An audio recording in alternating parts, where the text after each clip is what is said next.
सहनावतु सहनौ भुनक्तु सह वीर्यं करवावहै तेजस्विनावधीतमस्तु मा विद्विषावहै।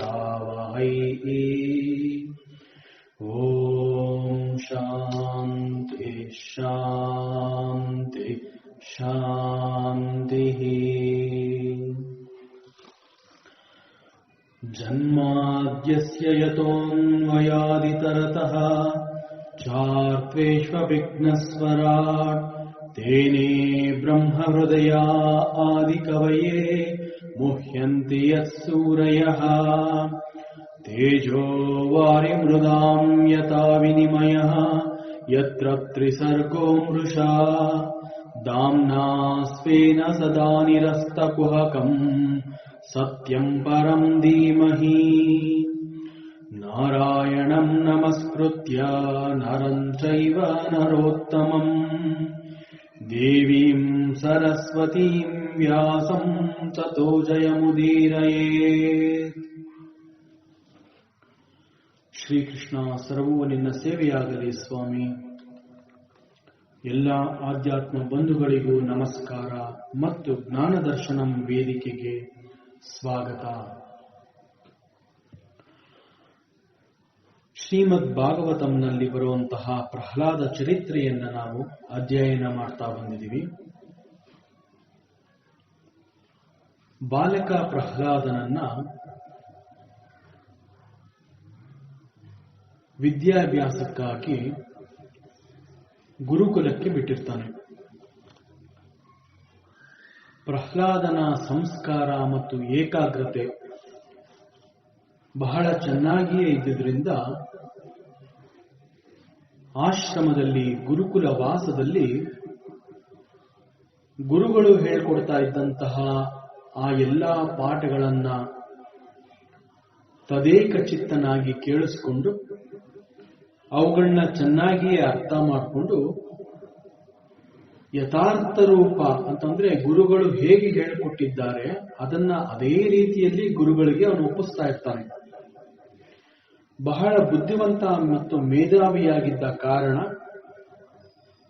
ಗುರುಗಳು ಹೇಳಿಕೊಡ್ತಾ ಇದ್ದಂತಹ ಪಾಠಗಳನ್ನ ಬಹಳ ವೇಗವಾಗಿ ಚೆನ್ನಾಗಿಯೇ ಗ್ರಹಿಸುವ ಶಕ್ತಿಯನ್ನ ಹೊಂದಿರ್ತಾನೆ. ಆದರೂ ಕೂಡ ಅವರು ಹೇಳಿಕೊಡ್ತಾ ಇದ್ದಂತಹ ಎಲ್ಲಾ ಪಾಠಗಳನ್ನು ಅವನು ಕಲಿತರೂ ಕೂಡ ಆ ಎಲ್ಲಾ ಪಾಠಗಳನ್ನ ಅವನು ಮನಸಾರೆ ಒಪ್ತಾ ಇರಲಿಲ್ಲ. ನ ಸಾಧು ಮನಸ ಮೇಲೆ ಗುರುಗಳು ತಿಳಿಸ್ಕೊಡ್ತಾ ಇದ್ದಂತಹ ಹೇಳಿಕೊಡ್ತಾ ಇದ್ದಂತಹ ಪಾಠ ಮತ್ತು ಅವುಗಳ ಕ್ರಮವನ್ನ ಅವನು ಒಪ್ಪಿರಲಿಲ್ಲ. ಅವನ ಮನಸ್ಸಿನಲ್ಲಿ ಗುರುಗಳು ಹೇಳ್ಕೊಡ್ತಾ ಇದ್ದಂತಹ ಪಾಠಗಳು ಸರಿಯಾಗಿದೆ ಅಂತ ಅವನಿಗೆ ಅನ್ಸಿರ್ಲಿಲ್ಲ. ಯಾಕೆ ಅಂತಂದ್ರೆ ಆಶ್ರಮದಲ್ಲಿ ಅವನಿಗೆ ಹೇಳ್ಕೊಡ್ತಾ ಇದ್ದಂತಹ ಪಾಠದಲ್ಲಿ ಸ್ವಪರ ಸದ್ಗ್ರಹದಾಶ್ರಯಂ, ಸ್ವಪರ ಅಸದ್ಗ್ರಹ ಆಶ್ರಯಂ, ಬೇಡದೇ ಇರುವಂತಹ ಕೆಲವು ಸರಿಯಿಲ್ಲದ ವಿಚಾರಗಳಿಗೆ ಅದು ಆಶ್ರಯವನ್ನ ಒದಗಿಸಿತ್ತು. ಅವ್ರು ಹೇಳಿಕೊಡ್ತಾ ಇದ್ದಂತಹ ಪಾಠಗಳು ಎಲ್ಲವೂ ಕೂಡ ನಾನು ನನ್ನದು, ನೀನು ನಿನ್ನದು, ಈ ರೀತಿಯಲ್ಲಿ ನಾನು ಬೇರೆ ನೀನು ಬೇರೆ ಅಂತಹ ಒಮ್ಮತವಿಲ್ಲದಂತಹ ಪಾಠಗಳನ್ನ ಅಲ್ಲಿ ಅವನಿಗೆ ಬೋಧನೆ ಮಾಡ್ತಾ ಇದ್ದರು. ಇದರ ಜೊತೆಗೆ ಹಿರಣ್ಯಕಶಿಪುವಿನ ಆಜ್ಞೆ ಕೂಡ ಆಗಿರುತ್ತೆ.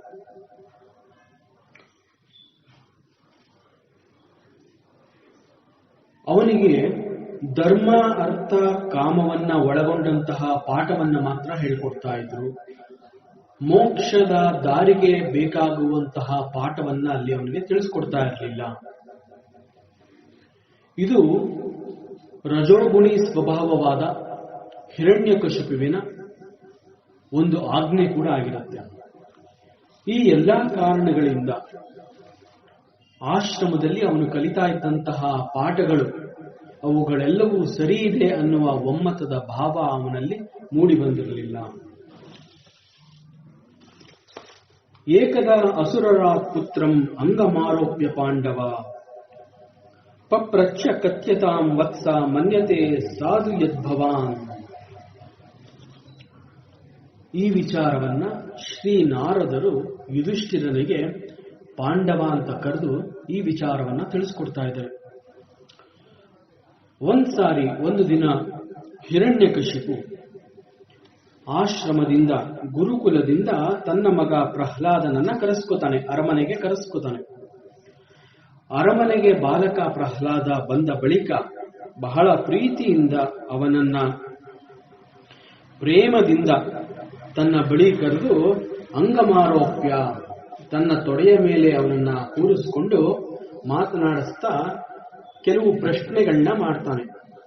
ಅವನು ಮಗನನ್ನ ಕೇಳ್ತಾನೆ, ಪಪ್ರಚ್ಛ ಕದ್ಯತಾಂ ವತ್ಸ, ಮಗು ನೀನು ಇಲ್ಲಿಯವರೆಗೆ ಆಶ್ರಮದಲ್ಲಿ ಕಲಿತಿರುವಂತಹ ಮುಖ್ಯವಾದ ಪಾಠಗಳಲ್ಲಿ ಮನ್ಯತೆ ಸಾಧು ಯದ್ಭವಾನ್, ಯಾವುದು ನಿನಗೆ ತುಂಬಾ ಇಷ್ಟವಾಗಿದೆ, ಯಾವುದು ನಿನಗೆ ಸರಿ ಅಂತ ಅನಿಸಿದೆ, ಅಂತಹ ಯಾವುದಾದರೂ ವಿಚಾರಗಳನ್ನ ನೀನು ತಿಳಿದಿರುವುದನ್ನ ನನಗೆ ಕೂಡ ತಿಳಿಸ್ಕೊಡು.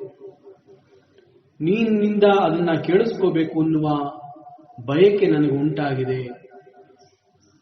ನೀನು ಎಷ್ಟು ಬುದ್ಧಿವಂತನಾಗಿದೆಯಾ ಅನ್ನೋದು ನನಗೆ ಗೊತ್ತಾಗಬೇಕು.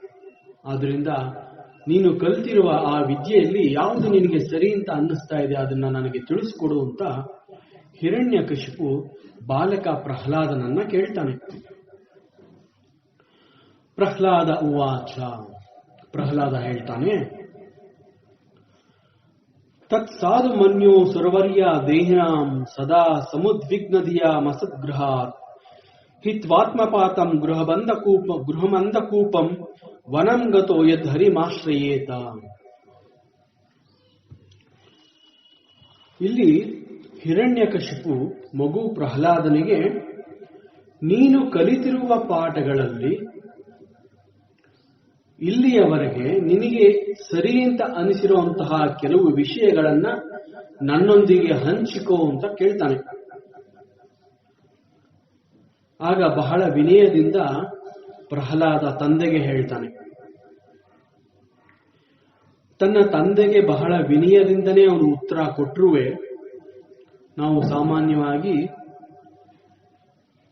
ವ್ಯಾವಹಾರಿಕವಾಗಿ ಮಾತನಾಡುವಾಗ ಕೆಲವೊಂದು ಪ್ರಶ್ನೆಗಳಿಗೆ ಉತ್ತರವನ್ನ ಕೊಟ್ಟಾಗ ಸರಿಯಾಗಿ ಹೊಡೆದಂತೆ ಮಾತನಾಡದ ಅನ್ನುವ ಪದವನ್ನು ಉಪಯೋಗಿಸ್ತೀವಿ.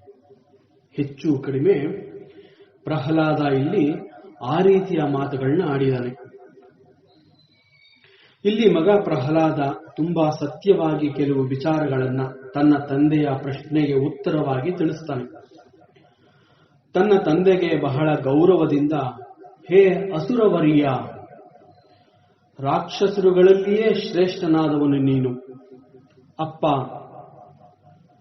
ನಿನ್ನ ಈ ಪ್ರಶ್ನೆಗೆ ನಾನು ಉತ್ತರ ಕೊಡ್ತೀನಿ. ತತ್ಸಾಧು, ನಾನು ತಿಳಿದಿರುವ ಪ್ರಕಾರ ಅದೇ ಸರಿಯಾದದ್ದು ಅಂತ ಹೇಳಿ ಪ್ರಾರಂಭ ಮಾಡ್ತಾನೆ. ದೇಹಿನಾಂ ಅಸದ್ಗೃಹ ಸಮುದ್ವಿಗ್ನದಿಯಾಂ. ಕೆಲವು ಜನಗಳು, ಕೆಲವು ಮನುಷ್ಯರುಗಳು ಒಂದು ರೀತಿಯ ಚಿಂತೆಯಲ್ಲಿ ಇರ್ತಾರೆ. ಅಂತಹವರು ತುಂಬಾ ಯೋಚನೆ ಮಾಡಿ ಬಳಲಿರ್ತಾರೆ. ಅವರ ಚಿಂತೆಗಳಿಗೆ ಕಾರಣ ಯಾವುದು ಅಂತಂದ್ರೆ ಅಸದ್ಗೃಹಾತ್. ಅವರು ಯಾವಾಗಲೂ ಅಸತ್ಯವನ್ನೇ ನಂಬಿ ಅದಕ್ಕೆ ಅಂಟಿಕೊಂಡಿರ್ತಾರೆ. ಇದನ್ನ ಸ್ವಯಂಕೃತ ಅಪರಾಧ ಅಂತ ಹೇಳ್ತಾರೆ. ಅಂತಂದ್ರೆ ನಾನು ಅನುಭವಿಸುವ ಈ ತೊಂದರೆಗಳಿಗೆ ನಾನೇ ಮಾಡಿಕೊಂಡಂತಹ, ನಾನೇ ತಿಳ್ಕೊಂಡಿರುವಂತಹ ಕೆಲವು ಅಪರಾಧಗಳು. ಹೀಗೆ ಕೆಲವು ಮನುಷ್ಯರುಗಳಿಗೆ ಯಾಕೆ ಅಂತಹ ಚಿಂತೆಗಳು ಅವ್ರನ್ನ ಕಾಡಿರುತ್ತೆ ಅಂತಂದ್ರೆ, ಅಂತಹವರು ಯಾವಾಗಲೂ ಅಸತ್ಯವನ್ನ ನಂಬಿ ಆ ಅಸತ್ಯಕ್ಕೆ ಅಂಟಿಕೊಂಡಿರ್ತಾರೆ. ಅವರುಗಳ ಪ್ರಕಾರ ನಾನು ನನ್ನದು ಅನ್ನುವಂತಹದ್ದು, ಈ ಪ್ರಾಪಂಚಿಕ ವಸ್ತು ವಿಷಯಗಳಲ್ಲಿ ಬಯಕೆಯನ್ನ ಹೊಂದಿ ಮಿಥ್ಯಾ ಆಗ್ರಹಕ್ಕೆ ಒಳಗಾಗಿ ಸದಾಕಾಲ ಅದರಲ್ಲೇ ಬಿದ್ದು ಅತ್ಯಂತ ಉದ್ವಿಗ್ನದಿಂದ ಕೂಡಿರ್ತಾರೆ. ಅವರೆಲ್ಲರೂ ಯಾವುದು ಶಾಶ್ವತವಲ್ಲವೋ ಅದನ್ನೇ ಶಾಶ್ವತ ಅಂತ ನಂಬಿರ್ತಾರೆ. ಅವರ ಪ್ರಕಾರ ಈ ಜಗತ್ತು ಅನ್ನುವಂತಹದ್ದು ಸುಖ, ಶಾಂತಿ, ನೆಮ್ಮದಿಯನ್ನ ಕೊಡುವ ಒಂದು ತಾಣ ಅಂತ ಭಾವಿಸಿರ್ತಾರೆ. ಇದರಿಂದ ಹೊರಬರಬೇಕಾದ್ರೆ ಹಿತ್ವಾ ಆತ್ಮಪಾತಂ ಗೃಹಂ ಅಂಧಕೂಪಂ. ಹಿತ್ವಾ ಅಂತಂದ್ರೆ ಬಿಟ್ಕೊಡುವಂತಹದ್ದು, ತ್ಯಾಗ ಮಾಡಿಬಿಡುವಂತಹದ್ದು, ತೊರೆಯುವುದು ಅನ್ನೋ ಅರ್ಥ. ಯಾವುದನ್ನ ಬಿಟ್ಕೊಡ್ಬೇಕು, ಯಾವುದನ್ನ ತೊರೆಯಬೇಕು, ಯಾವುದರ ಸಂಘದಿಂದ ಈಚೆ ಬರಬೇಕು ಅಂತಂದ್ರೆ, ಯಾವುದು ಶಾಶ್ವತ ಎಂದು ಭ್ರಮಿಸಿರ್ತಾರೋ ಅಂತಹ ಅಜ್ಞಾನದ ಕೂಪವನ್ನ ಬಿಟ್ಟು ವನಂಗತೋ, ಈ ಸಂಸಾರಕ್ಕೆ ಅಂಟಿಕೊಂಡಿರುವಂತಹ ಎಲ್ಲವನ್ನ ಬಿಟ್ಟು ಅರಣ್ಯಕ್ಕೆ ಹೋಗಿ ಯತ್ ಹರಿಂ ಆಶ್ರಯೇತ, ಭಗವಂತನಾದ ಶ್ರೀಹರಿಯನ್ನ ನೆನೆದು ಅವನಲ್ಲಿ ಶರಣು ಹೊಂದಬೇಕು. ಇದೇ ಸರಿಯಾದ ಮಾರ್ಗ ಅಂತ ನನಗೆ ತಿಳಿದು ಬಂದಿದೆ. ಸುಮಾರು 4 ಅಥವಾ 5 ವರ್ಷದ ಮಗು ಪ್ರಹ್ಲಾದ ಇಷ್ಟು ಶುದ್ಧವಾದ ವೇದಾಂತದ ಮಾತುಗಳನ್ನ ಆಡ್ತಾ ಇದ್ದಾನೆ. ಅವನಿಲ್ಲಿ ಮನೆ ಮಠವನ್ನ ತೊರೆದು ಅರಣ್ಯಕ್ಕೆ ಹೋಗ್ಬೇಕು ಅಂತ ಹೇಳ್ತಾ ಇರುವ ಹಿಂದೆ ಒಂದು ಸತ್ಯವಿದೆ. ವನಂಗತೋ, ಎಲ್ಲವನ್ನ ಬಿಟ್ಟು ಅರಣ್ಯಕ್ಕೆ ಹೋಗ್ಬೇಕು ಅಂತ ಹೇಳ್ತಾ ಇದ್ದಾನೆ. ಈ ಮನೆ ಮಠ ಆಸ್ತಿ ಎನ್ನುವಂತಹದ್ದು ಅಶಾಶ್ವತ, ಅದನ್ನ ಸಂಸಾರ ಅಂತ ಹೇಳ್ತಾರೆ. ಇಂತಹದ್ದು ಎಂದಿಗೂ ಶಾಶ್ವತವಾದ ನೆಮ್ಮದಿಯನ್ನ ಕೊಡಲು ಸಾಧ್ಯವಿಲ್ಲ. ಈ ಅಂಟು ನಂಟುಗಳನ್ನ ಕುರಿತು ಇಲ್ಲಿ ಸಂಸಾರ ಅಂತ ಹೇಳಿ, ಸಂಸಾರದಲ್ಲಿ ಸುಖವಿಲ್ಲ, ಈ ಸಂಸಾರದಲ್ಲಿ ಎಂದಿಗೂ ಸತ್ಸಂಗಗಳು ದೊರಕುವುದಿಲ್ಲ, ಈ ಅರ್ಥದಲ್ಲಿ ಗೃಹಮಂದಕೂಪಂ ವನಂಗತೋ ಅಂತ ಹೇಳಿದ್ದಾನೆ. ಸಂಸಾರವನ್ನ ಅಂಧಕೂಪ ಅಂತ ಕರೆದಿದ್ದಾನೆ. ಈ ಸಂಸಾರ ಕೂಪದಲ್ಲಿ ಬಿದ್ದಂತಹವನಿಗೆ ಆ ಬಾವಿ ಎನ್ನುವಂತಹದ್ದು ಅದೇ ಸರ್ವಸ್ವವಾಗಿ ಅವನಿಗೆ ಕಂಡು ಬರುತ್ತೆ. ಅದೇ ಒಂದು ದೊಡ್ಡ ಪ್ರಪಂಚ ಅಂತ ತಿಳ್ಕೊಂಡಿರ್ತಾನೆ. ಮತ್ತು ಅದು ಅಂಧಕೂಪಂ, ಕತ್ತಲೆಯಿಂದ ಕೂಡಿರುತ್ತೆ, ಹಾಗೂ ಒಣಭಾವಿ ಆಗಿರುತ್ತೆ. ಅಂತಂದ್ರೆ ಅಲ್ಲಿ ಏನೂ ಇಲ್ಲ ಅನ್ನೋದನ್ನ ಈ ರೀತಿ ಹೇಳ್ತಾ ಇದ್ದಾರೆ. ಅಲ್ಲಿ ಏನೂ ಇಲ್ಲ ಅನ್ನೋದನ್ನ ಅಂಧಕೂಪಂ ಅಂತ ಪ್ರಹ್ಲಾದ ಸಂಸಾರವನ್ನ ಕುರಿತು ಅದಕ್ಕೆ ಅಂಟಿಕೊಂಡ್ರೆ ಭಗವಂತನ ಸ್ಮರಣೆ ಮಾಡೋದಕ್ಕೆ ಸಾಧ್ಯ ಇಲ್ಲ. ಸಂಸಾರದಿಂದ ಹೊರಬರುವುದನ್ನ ಇಲ್ಲಿ ವನಂಗತೋ ಅಂತ ಬಹಳ ಗಾಂಭೀರ್ಯದಿಂದ ಸತ್ಯವನ್ನ, ತಾನು ಕಂಡುಕೊಂಡಂತಹ ಸತ್ಯವನ್ನ ಹಿರಣ್ಯ ಕಶಿಪುವಿಗೆ ಈ ಸತ್ಯವನ್ನ ತಿಳಿಸ್ಕೊಡ್ತಾ ಇದ್ದಾನೆ. ಇಂತಹದ್ರಿಂದ ಹೊರಬರಬೇಕು ಅಂತಂದ್ರೆ, ಮತ್ತು ಇದರಿಂದ ಹೊರಬರದೇ ಹೋದ್ರೆ ಆತ್ಮಪಾತಂ, ತನ್ನ ಪತನಕ್ಕೆ ತಾನೇ ಕಾರಣನಾಗ್ತಾನೆ. ಆದ್ದರಿಂದ ಇವೆಲ್ಲವನ್ನ ಬಿಟ್ಟು ಕೇವಲ ಹರಿಂ ಆಶ್ರಯೇತ, ಶ್ರೀಹರಿಯನ್ನು ಮಾತ್ರ ಸೇವಿಸಬೇಕು, ಅವನ ಆಶ್ರಯದಲ್ಲಿ ಇರಬೇಕು. ಈ ಶ್ಲೋಕದಲ್ಲಿ ಹಿತ್ವಾ ಆತ್ಮಪಾತಂ ಗೃಹಮಂದಕೂಪಂ ಅಂತ ಹೇಳಿರುವಂತಹದ್ದು ನಮಗೆ ಬಹಳ ಉತ್ತಮವಾದ ಸಂದೇಶವನ್ನ ಈ ಭಾಗವತದ ಮುಖಾಂತರ ಇದು ತಿಳಿಸ್ಕೊಡ್ತಾ ಇದೆ. ಇದು ಬಾಲಕ ಪ್ರಹ್ಲಾದ ತನ್ನ ತಂದೆ ಹಿರಣ್ಯಕಶಿಪುವಿಗೆ ಹೇಳ್ತಾ ಇರೋ ರೀತಿ ಕಂಡು ಬಂದರೂ ಕೂಡ ಇದು ನಮ್ಮೆಲ್ಲರಿಗೂ ಅನ್ವಯವಾಗುವಂತಹ ಒಂದು ಸಂದೇಶವನ್ನ ಕೊಡ್ತಾ ಇದೆ. ನಾವು ಮನುಷ್ಯರಾಗಿ ಹುಟ್ಟಿ ಜನ್ಮ ತೆಗೆದುಕೊಂಡಿರುವುದರ ಬಹುಮುಖ್ಯ ಉದ್ದೇಶ ಏನು ಅನ್ನುವಂತಹದ್ದನ್ನ ಅರಿತುಕೊಂಡು ಬದುಕಿನಲ್ಲಿ ನಾವು ಕಂಡುಕೊಳ್ಳಬೇಕಾದಂತಹ ಅತಿ ದೊಡ್ಡ ಸತ್ಯ ಇದು. ಆದ್ರಿಂದ ಇಲ್ಲಿ ಹಿತ್ವ ಅಂತ ಹೇಳಿರುವಂತಹದ್ದು ಸಂಸಾರವನ್ನ ತ್ಯಜಿಸಬೇಕು. ಇಲ್ಲಿ ಸಂಸಾರ ಅನ್ನುವಂತಹದ್ದು ಕೇವಲ ಮನೆ, ಗಂಡ ಹೆಂಡತಿ, ತಂದೆ ತಾಯಿ, ಬಂಧು ಬಳಗ, ಮಕ್ಕಳು, ಹೀಗೆ ಒಂದು ಅಷ್ಟಕ್ಕೆ ಮಾತ್ರ ಸೀಮಿತವಲ್ಲ. ಯಾವುದಕ್ಕೂ ಯಾರಿಗೂ ಅಂಟ್ಕೋಬಾರದು ಅನ್ನುವಂತಹದನ್ನ ಸಂಸಾರ ಅಂತ ಹೇಳ್ತಾರೆ. ಸಂಸಾರವನ್ನ ತ್ಯಜಿಸಬೇಕು ಅಂತಂದ್ರೆ ನೀನು ಯಾರಿಗೂ ಮತ್ತು ಯಾವುದಕ್ಕೂ ಅಂಟ್ಕೋಬಾರದು. ನೀನು ಈ ಜಗತ್ತಿಗೆ ಒಬ್ಬಂಟಿಗನಾಗಿ ಬಂದಿದೀಯಾ ಮತ್ತು ಒಬ್ಬಂಟಿಗನಾಗಿಯೇ ಹೋಗಬೇಕು. ನೀನು ಯಾರ ಜೊತೆಯಿಂದನೂ ಇಲ್ಲಿಗೆ ಬಂದಿಲ್ಲ ಮತ್ತು ಯಾರ ಜೊತೆಯನ್ನೂ ನೀನು ಇಲ್ಲಿಂದ ಹೋಗೋದಿಲ್ಲ. ಈ ಸತ್ಯವನ್ನ ನೀನು ಮೊದಲೇ ತಿಳ್ಕೊಂಡು ಎಲ್ಲವನ್ನ ಬಿಟ್ಕೊಡ್ಬೇಕು ಅಂತ ಹೇಳ್ತಾ ಇರೋದನ್ನ ಇಲ್ಲಿ ಸಂಸಾರದಿಂದ ಹೊರಬರಬೇಕು. ಸಂಸಾರದಿಂದ ಹೊರಬರಬೇಕು ಅನ್ನೋದನ್ನ ವನಂಗತೋ ಅಂತ ಇಲ್ಲಿ ತಿಳಿಸಿದ್ದಾರೆ. ಗೃಹಮಂದಕೂಪಂ, ನೀರಿಲ್ಲದ ಒಣಬಾವಿ ಹಾಗೂ ಕತ್ತಲೆಯಿಂದ ಕೂಡಿರುವಂತಹ ಬಾವಿಗೆ ಬಿದ್ದಿರುವಾಗ ಯಾವ ರೀತಿಯಲ್ಲಿ ಏನೂ ತೋಚುವುದಿಲ್ಲವೋ, ಬದುಕಿನ ಸಾರ್ಥಕತೆ ಅರ್ಥ ಮಾಡಿಕೊಳ್ಳದೆ ಹೋದ್ರೆ ನಮ್ಮ ಪರಿಸ್ಥಿತಿ ಕೂಡ ಹೀಗೆ ಇಂತಹ ಒಂದು ಅಂಧಕಾರಮಯವಾದ ಉಪಯೋಗಕ್ಕೆ ಯೋಗ್ಯವಲ್ಲದ ಒಣಬಾವಿಯಲ್ಲಿ ಬಿದ್ದಂತೆ ಆಗತ್ತೆ. ಅಸದ್ಗೃಹ, ಸಂಸಾರಕ್ಕೆ ಸಿಕ್ಕಿಕೊಂಡು ಅಸತ್ಯವನ್ನ ನಂಬಿ ಅದನ್ನೇ ಗಟ್ಟಿಯಾಗಿ ಹಿಡ್ಕೊಂಡಿರೋದ್ರಿಂದ ಇಲ್ಲಿ ಮುಂದೆ ಹಿತ್ವ, ಅದನ್ನ ಬಿಟ್ಬಿಡು ಅಂತ ಉಪದೇಶದಂತೆ ಪ್ರಹ್ಲಾದ ಇಲ್ಲಿ ಈ ಒಂದು ಸಂದೇಶವನ್ನ ತಿಳಿಸ್ತಾ ಇದ್ದಾನೆ. ಇಲ್ಲಿ ಹಿರಣ್ಯಕಶಿಪುವಿನ ಪ್ರಶ್ನೆ, ನೀನು ಗುರುಗಳ ಆಶ್ರಮದಲ್ಲಿ ಓದಿ ತಿಳಿದಿರುವ ವಿಚಾರಗಳಲ್ಲಿ ಯಾವುದು ನಿನಗೆ ಸರಿ ಅಂತ ತಿಳಿದು ಬಂದಿದೆ, ಯಾವುದು ಒಳ್ಳೆಯದು ಅಂತ ಅನ್ನಿಸ್ತಾ ಇದೆ, ಅದನ್ನ ಹೇಳು ಅಂತ ಕೇಳಿದ್ರಿಂದ ಪ್ರಹ್ಲಾದ ಹೇಳ್ತಾನೆ, ತತ್ ಸಾಧು ಮನ್ಯೇ. ಈ ಒಂದು ಸುಳ್ಳಿನ ಮನೆ ಸಂಸಾರ ಅನ್ನುವಂತಹದ್ದನ್ನ ಬಿಟ್ಟು ಅವುಗಳನ್ನೆಲ್ಲ ತೊರೆದು ವನಂಗತೋ, ಅರಣ್ಯಕ್ಕೆ ಹೋಗಿ ಅಲ್ಲಿ ಹರಿಯ ಆಶ್ರಯವನ್ನ ಪಡೆಯುವವನಾಗು. ಇದೇ ಸರಿ ಅಂತ ನಾನು ತಿಳಿದಿದ್ದೀನಿ. ಸಾಮಾನ್ಯವಾಗಿ ಹಿಂದಿನ ಕಾಲದ ಪರಿಸ್ಥಿತಿಯಲ್ಲಿ ಈ ಗುರುಕುಲ ಅಥವಾ ಗುರುಗಳ ಆಶ್ರಮ ಅನ್ನುವಂತಹದ್ದು ಊರಿನಿಂದ ಹೊರಗೆ ಒಂದು ಅರಣ್ಯ ಪ್ರದೇಶಗಳಲ್ಲಿ ನಿರ್ಮಿಸಿಕೊಳ್ತಾ ಇದ್ರು. ಅಲ್ಲಿ ಪಾಠ, ಪ್ರವಚನ, ಸತ್ಸಂಗ ಇವೆಲ್ಲವೂ ಬಹಳ ನಿರ್ವಿಘ್ನವಾಗಿ ನಡೀತಾ ಇತ್ತು. ಈ ದೃಷ್ಟಿಯಿಂದ ಪ್ರಹ್ಲಾದ ವನಂಗತೋ ಯದ್ ಹರಿ ಆಶ್ರಯೇತ ಅಂತ ಹೇಳಿದರು.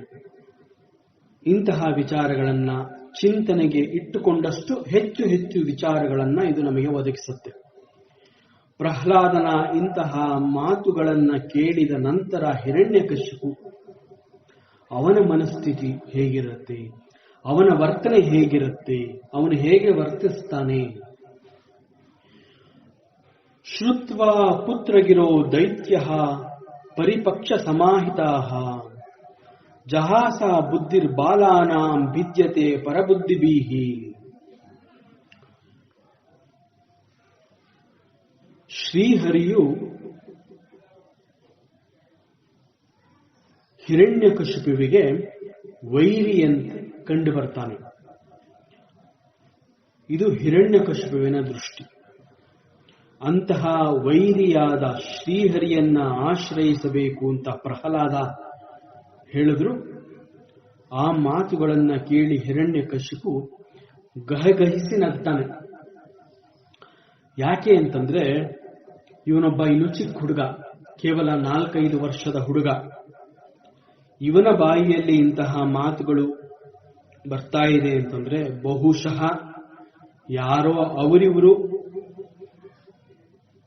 ಆಡುವಂತಹ ಮಾತುಗಳನ್ನ ಕೇಳಿಸಿಕೊಂಡು ಈ ರೀತಿ ಮಾತನಾಡ್ತಾ ಇದ್ದಾನೆ. ಇದು ಇವನ ಸ್ವಂತ ಅನುಭವದ ಮಾತುಗಳಲ್ಲ, ಇದು ಅವನ ಬುದ್ಧಿ ಅಲ್ಲ. ಜಹಾಸ ಬುದ್ಧಿರ್ಬಾಲಾನಾಂ ಬಿದ್ಯತೆ ಪರಬುದ್ಧಿಭಿಹಿ. ಇದು ಯಾರೋ ಬೇರೆಯವರು ಹೇಳ್ಕೊಟ್ಟಿರುವಂತಹ ಮಾತುಗಳು.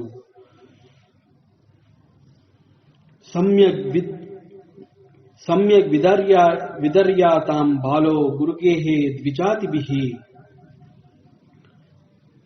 ಪ್ರಹ್ಲಾದನಿಗೆ ಪಾಠ ಹೇಳ್ಕೊಡ್ತಾ ಇದ್ದಂತಹ ಗುರುಗಳಾದ ಷಂಡ ಅಮರ್ಕರುಗಳು ಅವ್ರಗಳ ಕಡೆ ತಿರುಗಿ ಹಿರಣ್ಯಕಶಿಪು ಹೇಳ್ತಾನೆ, ನಿಮ್ಮ ಗುರುಕುಲದಲ್ಲಿ ಅಥವಾ ನಿಮ್ಮ ಆಶ್ರಮದಲ್ಲಿ ಯಾರೋ ವಿಷ್ಣುವಿನ ಪಕ್ಷಪಾತಿಗಳು ಅಲ್ಲಿ ಬಂದು ಸೇರಿ ಇಂತಹ ಮಾತುಗಳನ್ನ ಆಡ್ತಾ ಇದ್ದಾರೆ ಅಂತ ಅನ್ನಿಸ್ತಾ ಇದೆ. ಆದ್ದರಿಂದ ನಮ್ಮ ಮಗ ಪ್ರಹ್ಲಾದ ಅಲ್ಲಿ ಅವರುಗಳ ಜೊತೆ ಸೇರಿ ಬುದ್ಧಿ ಕೆಡದಂತೆ ಸರಿಯಾಗಿ ಅವನನ್ನ ನೋಡ್ಕೋಬೇಕಾಗಿರುವಂತಹದ್ದು ನಿಮ್ಮ ಜವಾಬ್ದಾರಿ ಅಂತ ಹೇಳಿ ಅವರಿಗೆ ಒಂದು ಎಚ್ಚರಿಕೆ ಮತ್ತು ಆದೇಶವನ್ನ ಕೂಡ ಕೊಡ್ತಾನೆ. ಗೃಹಮಾನೀತಮಾಹೂಯ ಪ್ರಹ್ಲಾದಂ ದೈತ್ಯಯಾಜಕಾಹ ಪ್ರಶಸ್ಯ ಶ್ಲಕ್ಷ್ಣಾಯ ವಾಚಾ ಸಮ್ಯ ಪೃಚ್ಛಂಚ ಸಾಮಭಿಹಿ. ಹಿರಣ್ಯಕಶಿಪುವಿನಿಂದ ಆದೇಶವನ್ನ ಪಡೆದುಕೊಂಡ ಬಳಿಕ ದೈತ್ಯರುಗಳಿಗೆ ಪ್ರಹ್ಲಾದನ ವಿಚಾರದಲ್ಲಿ ಮತ್ತಷ್ಟು ಹೆಚ್ಚು ಜಾಗರೂಕತೆ ವಹಿಸಬೇಕಾಗಿ ಬರುತ್ತೆ. ಬಾಲಕ ಪ್ರಹ್ಲಾದನನ್ನ ಮತ್ತೆ ಗುರುಕುಲಕ್ಕೆ, ಗುರುಗಳ ಆಶ್ರಮಕ್ಕೆ ಕರ್ಕೊಂಡು ಬರ್ತಾರೆ. ಅಲ್ಲಿ ಆಶ್ರಮಕ್ಕೆ ಅವನನ್ನ ಕರ್ಕೊಂಡು ಬಂದ ನಂತರ ಅಲ್ಲಿ ಗುರುಗಳಾದ ಷಂಡ ಮತ್ತು ಅಮರ್ಕರು ಅವನನ್ನ ಬಹಳ ಪ್ರೀತಿಯಿಂದ ಹತ್ತಿರಕ್ಕೆ ಕರೆದು ಸವಿಯಾದ ಮಾತುಗಳನ್ನ ಆಡಿ ಅವನನ್ನ ಪ್ರಶ್ನೆ ಮಾಡ್ತಾರೆ. ಮಗು ಪ್ರಹ್ಲಾದ, ನಿನಗೆ ಶುಭವಾಗಲಿ, ನಿನಗೆ ಮಂಗಳವಾಗಲಿ, ನಿನಗೆ ಜಯವಾಗಲಿ. ಧೈರ್ಯದಿಂದ ಕೆಲವು ವಿಚಾರಗಳನ್ನ ನೀನು ನಮಗೆ ಹೇಳಬೇಕು. ನೀನು ನಿಜವನ್ನೇ ಹೇಳಬೇಕು, ಸುಳ್ಳು ಹೇಳಬಾರದು. ಸತ್ಯಂ ಕಥೆಯ ಮಾಮೃಷ. ಈ ವಿಚಾರದಲ್ಲಿ ನೀನು ಸತ್ಯವನ್ನೇ ಹೇಳಬೇಕು. ವಿಚಾರಗಳನ್ನ ನಮಗೆ ಸರಿಯಾಗಿ ತಿಳಿಸದೆ ಹೋದ್ರೆ ನಿನ್ನ ತಂದೆಗೂ ಇಷ್ಟ ಆಗೋದಿಲ್ಲ, ಹಾಗೂ ನಿನಗೆ ಪಾಠ ಹೇಳ್ಕೊಡ್ತಾ ಇರುವಂತಹ ನಮಗೂ ಕೂಡ ಇದರಿಂದ ತೊಂದರೆ ಆಗತ್ತೆ. ಬಾಲಾನತಿ ಕುತಸ್ತುಭ್ಯಮೇಷ ಬುದ್ಧಿರ್ ವಿಪರ್ಯಾಯ. ಬೇರೆ ಯಾವ ಮಕ್ಕಳುಗಳು ಕೂಡ ಈ ರೀತಿ ಇಲ್ಲ, ನಿನ್ನ ಬುದ್ಧಿ ಮಾತ್ರ ಯಾಕೆ ಈ ರೀತಿ ತಲೆ ಕೆಳಗಾಗಿದೆ? ನಾವು ನಿನ್ನ ಗುರುಗಳಾಗಿರೋದ್ರಿಂದ ಇದನ್ನ ನಾವು ತಿಳಿಯ ಬಯಸ್ತೀವಿ. ಇದು ನಿನ್ನ ಸ್ವಂತ ಬುದ್ಧಿನಾ ಅಥವಾ ಈ ವಿಚಾರದಲ್ಲಿ ನಿನ್ನನ್ನ ಬೇರೆ ಯಾರಾದರೂ ಪ್ರಚೋದನೆ ಮಾಡಿದಾರಾ? ಈ ಎಲ್ಲಾ ವಿಷಯಗಳನ್ನ ವಿವರವಾಗಿ ನಮಗೆ ತಿಳಿಸ್ಕೊಡು ಅಂತ ಹೇಳಿ ಬಾಲಕ ಪ್ರಹ್ಲಾದನನ್ನ ಗುರುಗಳು ಬಹಳ ಪ್ರೀತಿಯಿಂದ ಕೇಳಿದಾಗ ಪ್ರಹ್ಲಾದ ಹೇಳ್ತಾನೆ, ಸ್ವಹ ಪರಶ್ಚೇತ್ಯ ಅಸದ್ಗ್ರಹಾಃ ಪುಂಸಾಂ ಯನ್ಮಯಾಯಾಃ ಕೃತಃ ವಿಮೋಹಿತತಿಯಾಂ ದೃಷ್ಟ್ವಾ ತಸ್ಮೈ ಭಗವತೇ ನಮಃ. ಭಗವಂತನ ವಿಚಾರವನ್ನ ತಿಳಿಸಲು ಬಾಲಕ ಪ್ರಹ್ಲಾದನಿಗೆ ಮತ್ತಷ್ಟು ಹೆಚ್ಚು ಅವಕಾಶ ಸಿಕ್ಕಂತಾಯಿತು. ಈ ಮಾಯೆ ಎನ್ನುವಂತಹದ್ದು ಮನುಷ್ಯನ ಮೇಲೆ ಹೇಗೆ ತನ್ನ ಪ್ರಹಾರವನ್ನ ಮಾಡುತ್ತೆ ಅನ್ನೋದನ್ನ ಬಹಳ ಸೂಕ್ಷ್ಮವಾಗಿ ಪ್ರಹ್ಲಾದ ಇಲ್ಲಿ ತಿಳಿಸ್ತಾನೆ. ಯಾರ ಬುದ್ಧಿಯು ಮೋಹಕ್ಕೆ ವಶವಾಗಿರುತ್ತೋ ಅಂತಹವನು ತನ್ನನ್ನು ತಾನು ತುಂಬಾ ಬುದ್ಧಿವಂತ ಅಂತ ತಿಳ್ಕೊಂಡಿದ್ರೂ ಕೂಡ ಜಗತ್ತಿನ ದ್ವಂದ್ವಗಳನ್ನ ಅವನು ಸರಿಯಾಗಿ ತಿಳ್ಕೊಳ್ಳೋದಕ್ಕೆ ಸಾಧ್ಯವಿಲ್ಲ. ಆ ಶಕ್ತಿ ಅವನಲ್ಲಿರೋದಿಲ್ಲ. ನಿಜವಾಗ್ಲೂ ಒಬ್ಬ ಬುದ್ಧಿವಂತನಾದವನಿಗೆ ಈ ಮೋಹ ಅನ್ನುವಂತಹದ್ದು ತಟ್ಟೋದಿಲ್ಲ. ಅವನಿಗೆ ಜಗತ್ತೆಲ್ಲವೂ ಒಂದೇ ಅನ್ನುವ ಭಾವ ಮಾತ್ರ ಕಾಣುತ್ತೆ. ಅರ್ಥಾತ್ ಅವನು ಜಗತ್ತಿನಲ್ಲಿ ದ್ವಂದ್ವಗಳನ್ನು ನೋಡಲಾರ. ಅವನು ನಿಜವಾಗಲೂ ಬುದ್ಧಿವಂತನೇ ಆಗಿದ್ದ ಪಕ್ಷದಲ್ಲಿ ಅವನಿಗೆ ನಾನು ನನ್ನದು, ಇವನು ನನ್ನವನು ಅವನು ಬೇರೆಯವನು ಎಂಬಂತಹ ಅಸದ್ಗೃಹವು ಅವನನ್ನ ಕಾಡೋದಿಲ್ಲ. ಆದರೆ ಮಾಯೆಗೆ ಒಳಗಾದವನು ಮೋಹಕ್ಕೆ ಸಿಕ್ಕಿ ಹಾಕಿಕೊಂಡು ವಿವಿಧಗಳನ್ನು ನೋಡ್ತಾನೆ, ಅಸತ್ಯವನ್ನ ಸತ್ಯ ಅಂತ ತಿಳ್ಕೊತಾನೆ. ಅದನ್ನೇ ಇಲ್ಲಿ ಅಸದ್ಗ್ರಹ ಅಂತ ಕರೆದಿದ್ದಾರೆ. ಮಾಯೆಯು ಹೀಗೆ ಮನುಷ್ಯನ ಬುದ್ಧಿಯ ಮೇಲೆ ಆಕ್ರಮಣವನ್ನ ಮಾಡುತ್ತೆ. ವಿಮೋಹಿತ ದಿಯಾಂ ದೃಷ್ಟ, ಇಂತಹ ಮಾಯೆಗೆ ಅಧಿಪತಿಯಾದವನು ಭಗವಂತ. ತಸ್ಮೈ ಭಗವತೇ ನಮಃ, ಅಂತಹ ಆ ಭಗವಂತನಿಗೆ ನಾನು ನಮಸ್ಕರಿಸ್ತೇನೆ. ಒಬ್ಬ ಮನುಷ್ಯ ಮಾಯೆಗೆ ಒಳಗಾಗಿದ್ದಾನೆ ಅಂತಂದ್ರೆ ಅದೊಂದು ರೀತಿಯ ಭ್ರಮೆ. ಈ ಭ್ರಮೆ ಎನ್ನುವಂತಹದ್ದು ಸತ್ಯವನ್ನ ಅಸತ್ಯವೆಂದು, ಅಸತ್ಯವನ್ನು ಸತ್ಯವೆಂದು ತೋರಿಸುತ್ತೆ. ಇದು ಮಾಯೆಗೆ ಇರುವ ಶಕ್ತಿ.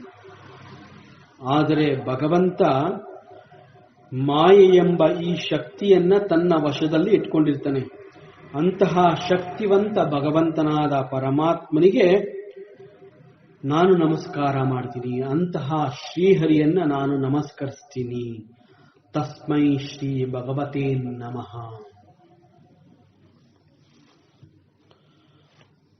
ಸ ಯದಾನುವೃತಃ ಪುಂಸಾಂ ಪಶುಬುದ್ಧಿರ್ಬಿಭಿದ್ಯತೆ ಅನ್ಯ ಏಷ ತಥಾ ಅನ್ಯ ಅಹಂ ಇತಿ ಭೇದಗತಾ ಸತಿ. ಗುರುಗಳು ಪ್ರಹ್ಲಾದನನ್ನ ಪ್ರಶ್ನೆ ಮಾಡಿದ್ರಿಂದ ಅವರನ್ನ ಕುರಿತು ಅವನು ಹೇಳ್ತಾನೆ, ನನ್ನ ಬುದ್ಧಿಯನ್ನ ತಿರುಚಿದವನು ಯಾರು ಅಂತ ನೀವು ಪ್ರಶ್ನೆ ಮಾಡ್ತಾ ಇದ್ದೀರಾ. ಒಂದು ವೇಳೆ ನನ್ನ ಬುದ್ಧಿಯಲ್ಲಿ ನೀವು ಈ ರೀತಿಯ ಬದಲಾವಣೆಯನ್ನ ನೀವು ನೋಡ್ತಾ ಇದ್ದೀರಿ ಅನ್ನೋದೇ ಸರಿ ಅನ್ನುವುದಾದರೆ ಈ ಬುದ್ಧಿಯನ್ನ ಕೊಟ್ಟವನು ಪರಮಾತ್ಮ. ಸೊ ಈ ಪ್ರಕಾರ ನನ್ನ ಬುದ್ಧಿಯನ್ನ ತಿರುಚಿದವನು ಪರಮಾತ್ಮ ಮಾತ್ರ.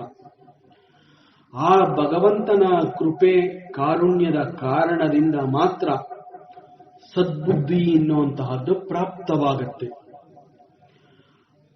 ಅವನ ಅನುಗ್ರಹ ಮಾತ್ರದಿಂದ ಮನುಷ್ಯನಲ್ಲಿರುವ ಪಾಶವೀಕ ಬುದ್ಧಿ, ಅಂದರೆ ಇದನ್ನ ಪಶುಬುದ್ಧಿ ಅಂತ ಹೇಳ್ತಾರೆ, ಪ್ರಾಣಿವರ್ತನೆ, ಈ ಪಶುಬುದ್ಧಿ ಪ್ರಾಣಿವರ್ತನೆ ನಾಶ ಆಗೋದಕ್ಕೆ ಸಾಧ್ಯ. ಪಶುಬುದ್ಧಿಯಿಂದ ಮಾತ್ರವೇ ಮನುಷ್ಯನು ದ್ವಂದ್ವಗಳನ್ನ ನೋಡೋದಕ್ಕೆ ಸಾಧ್ಯ. ಈ ಪಶುಬುದ್ಧಿಯಿಂದನೇ ಇದು ನಾನು, ಇದು ಅವನು, ಅವನು ನನಗಿಂತ ಬೇರೆ, ಹೀಗೆ ದ್ವಂದ್ವಗಳನ್ನ ಕಾಣೋದಕ್ಕೆ ಸಾಧ್ಯ. ಇವೆಲ್ಲವೂ ಅಸದ್ಗ್ರಹ ಇತಿ ಭೇದಗತ ಸದಿ. ಸುಳ್ಳಾದ ಸತ್ಯವಲ್ಲದ ಭೇದ ಭಾವವು ಅವನಲ್ಲಿ ಉಂಟಾಗತ್ತೆ. ಅಸಥಾ ಬುದ್ಧಿಯನ್ನ ಇಲ್ಲಿ ಅವನು ವಿವರಿಸ್ತಾ ಇದ್ದಾನೆ. ಏಷಃ ಅನ್ಯಃ ತಥಾ ಅಹಂ ಅನ್ಯಃ ಇತಿ ಭೇದಗತ ಅಸತಿ ಪಶುಬುದ್ಧಿ. ಪರಮಾತ್ಮನ ಅನುಗ್ರಹ ಮತ್ತು ಕಾರುಣ್ಯವು ಒದಗಿ ಬಂದಾಗ ಮಾತ್ರ ನಾವು ಜಗತ್ತಿನಲ್ಲಿ ದ್ವಂದ್ವಗಳನ್ನ ನೋಡೋದಕ್ಕೆ ಸಾಧ್ಯ ಇಲ್ಲ. ಎಲ್ಲವೂ ಒಂದೇ ಒಮ್ಮತದ ಭಾವ ಹಾಗೂ ನಾವೆಲ್ಲರೂ ಒಂದು ಅನ್ನುವ ಭಾವ ನಮ್ಮಲ್ಲಿ ಮೂಡಿ ಬರೋದಕ್ಕೆ ಪರಮಾತ್ಮನ ಕಾರುಣ್ಯವೇ ಕಾರಣ. ವಿಷನ್ ಆಫ್ ಪ್ಲೂರಾಸಿಟಿ ಅಂತ ಹೇಳ್ತಾರೆ. ಇದು ನಾಶವಾಗಿ ವಿಷನ್ ಆಫ್ ಒನ್ನೆಸ್, ನಮ್ಮನ್ನ ಈ ಒಂದು ಒಮ್ಮತ ಭಾವ ಅನ್ನುವಂತಹದ್ದು ಆವರಿಸಿಕೊಳ್ಬೇಕು ಅನ್ನೋದಾದ್ರೆ ಅದು ಕೇವಲ ಪರಮಾತ್ಮನ ಕೃಪಾ ಮತ್ತು ಕಾರುಣ್ಯದಿಂದ ಮಾತ್ರ ಸಾಧ್ಯ. ನಮ್ಮಲ್ಲಿ ನಮಗೆ ಸದ್ಬುದ್ಧಿ ಇದೆ ಅಂತ ಅನ್ಸಿದ್ರೆ ಇದಕ್ಕೆ ಪರಮಾತ್ಮನೇ ಕಾರಣ. ಭೇದಗತ ಅಸತಿ, ಭೇದ ಭಾವ ಅನ್ನುವಂತಹದ್ದು ಅಸತಿ ಅಂತಂದ್ರೆ ಅಮಂಗಳ, ಅಶುಭ, ಇದು ಶುಭವಲ್ಲ. ಅದನ್ನ ಇಲ್ಲಿ ಪಶುಬುದ್ಧಿ ಅಂತ ಕರೆದಿದ್ದಾರೆ. ಈ ಪಶುಬುದ್ಧಿ ನಾಶವಾಗಬೇಕಾದ್ರೆ ಅದಕ್ಕೆ ಮುಖ್ಯ ಕಾರಣ ಪರಮಾತ್ಮನ ಅನುಗ್ರಹ ಮತ್ತು ಕಾರುಣ್ಯ. ನನಗಿಂತ ಅವನು ಬೇರೆ ಅನ್ನುವ ಒಂದೇ ಈ ಒಂದು ನೋಟ ನಮ್ಮಲ್ಲಿ ಅಸಹನೆ, ದ್ವೇಷ ಮತ್ತು ಅಸೂಯೆಗೆ ಅವಕಾಶಗಳನ್ನ ಮಾಡಿಕೊಡುತ್ತೆ. ಹೀಗೆ ಬೇರೆ ಬುದ್ಧಿ ನಮಗೆ ಬರೋದಕ್ಕೆ ಪ್ರಪಂಚದಲ್ಲಿ ನಾವು ನೋಡುವ ದ್ವಂದ್ವಗಳೇ ಮುಖ್ಯವಾದ ಕಾರಣ. ವೇದಾಂತ ನಮಗೆ ಮೇಲಿಂದ ಮೇಲೆ ಇಂತಹ ವಿಚಾರಗಳನ್ನ ತಿಳಿಸ್ಕೊಡ್ತಾ ಇದೆ. ನಾವೆಲ್ಲ ಒಂದೇ ಅನ್ನುವ ಭಾವ ನಮ್ಮಲ್ಲಿ ಮೂಡಿ ಬರಬೇಕು. ನಾವು ಆತ್ಮ ಅಥವಾ ಪರಮಾತ್ಮ ಶಕ್ತಿಯನ್ನ ಮರೆತು ಕೇವಲ ದೇಹ ಅಥವಾ ಆಕೃತಿಗೆ ಬೆಲೆ ಕೊಡ್ತೀವಿ, ಅಂತಂದ್ರೆ ನಾಮರೂಪಗಳಿಗೆ ಬೆಲೆ ಕೊಡ್ತೀವಿ. ನಾವು ತಪ್ಪು ದಾರಿಗೆ ಹೋಗೋದಕ್ಕೆ ಇದೇ ಮೊದಲ ಹೆಜ್ಜೆ. ಪ್ರತಿಯೊಂದು ಮತ್ತು ಪ್ರತಿಯೊಬ್ಬರೂ ಪರಮಾತ್ಮನಿಗಿಂತ ಬೇರೆ ಅಲ್ಲ ಅನ್ನುವ ಶಾಸ್ತ್ರ ಸಮ್ಮತದ ಅಭಿಪ್ರಾಯಕ್ಕೆ ನಾವು ಬೆಲೆ ಕೊಡಬೇಕು. ನಾವೆಲ್ಲರೂ ಒಂದೇ, ಆದರೆ ನಮಗೆ ದೊರೆತಿರುವ ದೇಹಗಳು ಮಾತ್ರ ಬೇರೆ ಬೇರೆ. ಆದರೆ ನಮ್ಮೆಲ್ಲರ ಚೈತನ್ಯ ಶಕ್ತಿ ಪರಮಾತ್ಮನಲ್ಲದೆ ಬೇರೆ ಮತ್ತೊಂದು ಅಲ್ಲ. ದ್ವಯಂ ಭಯಂ ಭವತಿ. ಈ ಮಾತುಗಳನ್ನ ಉಪನಿಷತ್ತುಗಳು ಅನೇಕ ಸಂದರ್ಭಗಳಲ್ಲಿ ತಿಳಿಸಿಕೊಡುತ್ತೆ. ನನಗಿಂತ ಮತ್ತೊಂದು ಬೇರೆಯದು ಇದೆ ಅನ್ನುವಂತಹದ್ದೇ ಭಯಕ್ಕೆ ಮೂಲ ಕಾರಣ. ಅದನ್ನೇ ಇಲ್ಲಿ ಪ್ರಹ್ಲಾದ ಭೇದಗತ ಅಸತಿ ಪಶುಬುದ್ಧಿ ಅಂತ ಹೇಳ್ತಾ ಇದ್ದಾನೆ. ಈ ಪಶುಬುದ್ಧಿ ನಾಶವಾಗಬೇಕಾದ್ರೆ ಅದಕ್ಕೆ ಪರಮಾತ್ಮನ ಅನುಗ್ರಹ ಮತ್ತು ಕಾರುಣ್ಯ ಅನ್ನುವಂತಹದ್ದು ಬೇಕೇ ಬೇಕು. ಇವೆಲ್ಲವನ್ನ ಪ್ರಹ್ಲಾದ ತನ್ನ ಗುರುಗಳಾದ ಷಂಡ ಮತ್ತು ಅಮರ್ಕ ನಾವು ತಿಳಿಯಲೇಬೇಕು, ನಿನಗೆ ಯಾರಿಂದ ಇಂತಹ ಬುದ್ಧಿಯು ಪ್ರಚೋದನೆಯಾಗಿದೆ ಅನ್ನೋದನ್ನ ಪ್ರಶ್ನೆ ಮಾಡಿದ್ರಿಂದ ಅವರುಗಳಿಗೆ ನೇರವಾಗಿ ಪ್ರಹ್ಲಾದ ಉತ್ತರವನ್ನ ಕೊಟ್ಟು, ನನಗೆ ಇಂತಹ ಬುದ್ಧಿಯನ್ನ ಅನುಗ್ರಹಿಸಿದವನು ಶ್ರೀಹರಿ. ನಿಮ್ಮ ಪ್ರಕಾರ ನನ್ನ ಬುದ್ಧಿಯು ವಕ್ರವಾಗಿದೆ ಅನ್ನೋದಾದ್ರೆ ಆ ವಕ್ರವಾದ ಬುದ್ಧಿಗೆ ಈ ಪರಮಾತ್ಮನೇ ಕಾರಣನಾಗಿ ಕಂಡು ಬಂದಿದ್ದಾನೆ. ಯಥಾ ಬ್ರಾಹ್ಮ್ಯಾತ್ ಸಯೋ ಬ್ರಹ್ಮನ್ ಸ್ವಯಂ ಅಕರ್ಷ ಸನ್ನಿಧೌ ತಥಾ ಮೇ ಬಿದ್ಯತೆ ಚೇತಃ ಚಕ್ರಪಾಣೇ ಯುದೃಚ್ಛಯ. ಅಯಸ್ಕಾಂತದ ಕಡೆಗೆ ಈ ಕಬ್ಬಿಣ ಅನ್ನೋದು ಹೇಗೆ ತಾನಾಗಿಯೇ ಸೆಳೆಯಲ್ಪಡೆಯುತ್ತೆಯೋ ಆ ರೀತಿಯಲ್ಲಿ ಚಕ್ರಪಾಣಿಯಾದ ಭಗವಂತನ ಸ್ವಂತ ಇಚ್ಛೆಯಿಂದಲೇ ನನ್ನ ಚಿತ್ತವು, ಮನಸ್ಸು, ಬುದ್ಧಿಯು ಎಲ್ಲವೂ ಈ ಪ್ರಪಂಚದಿಂದ ಬೇರೆಯಾಗಿ ಅವನ ಕಡೆಗೆ ಬಲವಂತವಾಗಿ ಸೆಳೆಯಲ್ಪಟ್ಟಿದೆ. ಇದು ಶ್ರೀಹರಿಯ ಇಚ್ಛೆ, ಅವನ ಕಾರುಣ್ಯ, ಅವನ ಕೃಪಾದೃಷ್ಟಿ. ಏಕಾವತ್ ಬ್ರಾಹ್ಮಣೋದ್ಯೋಕ್ತ ವಿರರಾಮ ಮಹಾಮತಿ ತಂ ನಿರ್ಪತ್ಸ್ಯಾರ್ಥಃ ಕುಪಿತಃ ಸದೀನೋ ರಾಜಸೇವಕಃ. ಸದೀನಃ ರಾಜಸೇವಕಃ. ಗುರುಗಳಾದ ಷಂಡ ಮತ್ತು ಅಮರ್ಕರು ಪ್ರಹ್ಲಾದನ ಸತ್ವಭರಿತ ಮಾತುಗಳನ್ನ ಕೇಳಿ ಸ್ತಂಭೀಭೂತರಾಗ್ತಾರೆ. ಅವರಲ್ಲಿ ಸ್ಟಿಲ್ನೆಸ್ ಅನ್ನುವಂತಹದ್ದು ಆವರಿಸುತ್ತೆ. ಎಷ್ಟಾದರೂ ಅವರು ಗುರುಗಳು ದೈತ್ಯ ಪ್ರಭು ಹಿರಣ್ಯಕಶಿಪುವಿನ ಆಜ್ಞೆಯನ್ನ ಪರಿಪಾಲಿಸಲೇಬೇಕಾದಂತಹ ರಾಜಸೇವಕರು. ಬಾಲಕನ ಮಾತುಗಳನ್ನ ಕೇಳಿ ಅವರಿಗೆ ಬಹಳ ಕೋಪ ಬರುತ್ತೆ. ಪ್ರಹ್ಲಾದನು ಮಹಾಜ್ಞಾನಿಯಾಗಿರ್ತಾನೆ.